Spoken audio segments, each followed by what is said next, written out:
Can you pretty much use any modern camera and lens these days and get the same results? Well, yes and no. Pretty close. So let's talk about it.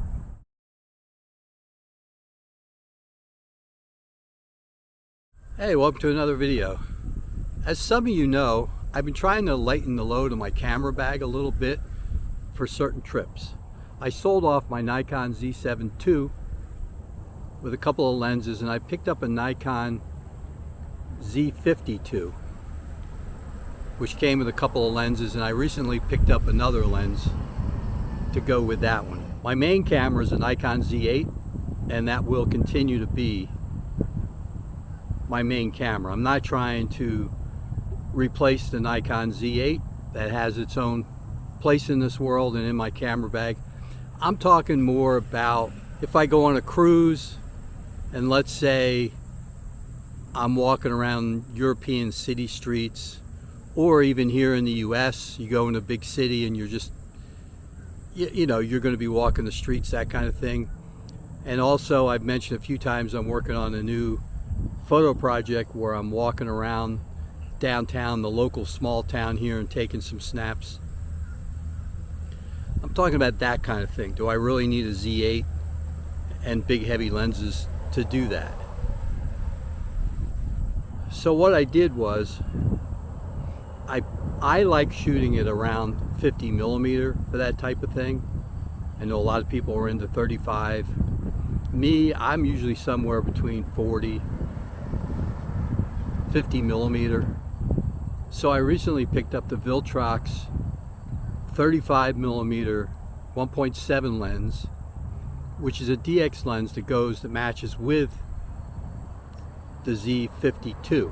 And I wanted to experiment and see how close that could be to the Z8 with the Voigtlander 50mm Apo f.2 lens, which I consider, if not my best lens, certainly right near the top. And so what I did was, this is not a review, this is not some big scientific thing, this is not comparing how many aperture blades and all that kind of stuff. It's just, hey, let's put the Viltrox lens on the Z50 II, go out, take a couple of images, very mundane images, and then do the same thing with the Z8 and the Voigtlander 50. Now, before you start getting all, you know, why didn't you do this and why didn't you do that? It's because these are the ones that I have. I've got the Z50 II, I've got the Z8, I have these different lenses. Well, why didn't you use a zoom lens? Well, because I wanted a fixed aperture. I wanted to be able to shoot at f2, and even though the Viltrox is a 1.7 lens, I'm really comparing f2 to f2, f4 to f4, that kind of thing. I do have a Nikon zoom lens, the little kit lens that the Z50 II comes with, but it's a variable aperture, and once you get out to around 50mm, it shoots at like f5.6 or 6.3, something like that. And I really wanted to try it at f2, f4, and stay in that range. So that's why I picked the lenses that I did. And also, quite frankly, if I'm going to be doing those types of images, walking around in the street, more than likely I'm going to use a prime anyway. And I want to see if I can rely on that Viltrox 35mm 1.7 lens.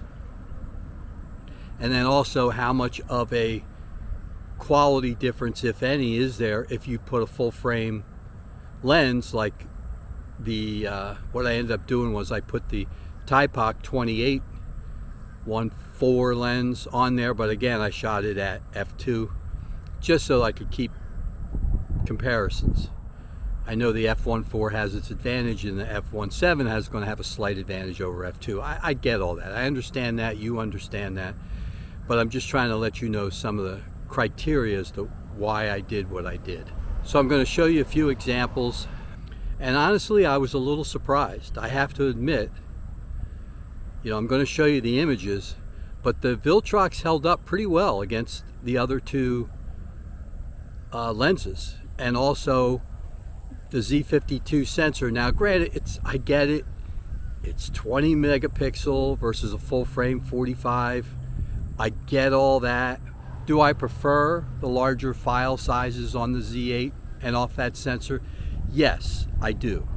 I think you can get more out of the raw files, but how much more, and is it worth carrying a heavy bag if I was just traveling, doing street photography, let's say?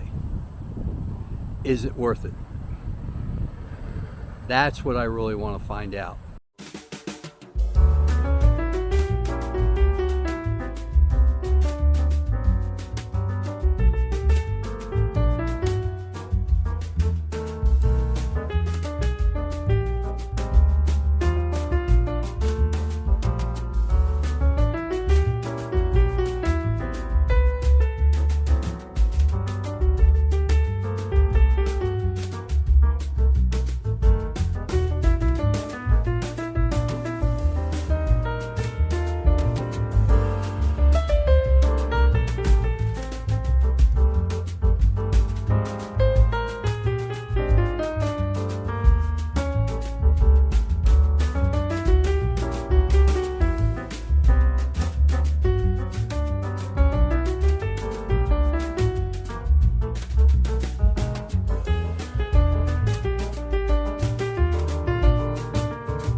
So what's the verdict? Well, I'll let you come up with your own verdict, but for me, my verdict personally would be, to me, yes, of course the Z8 and that full frame sensor using a better Voigtlander lens will give you better images. How much better? To me, there wasn't as much of a difference as what I was expecting to find, to be honest with you. I think the Voigtlander is a better lens. It's a brighter lens. It's a little bit sharper lens. I like the colors that come off it a little bit better. I think that the Thypoch is a little bit closer to the Viltrox.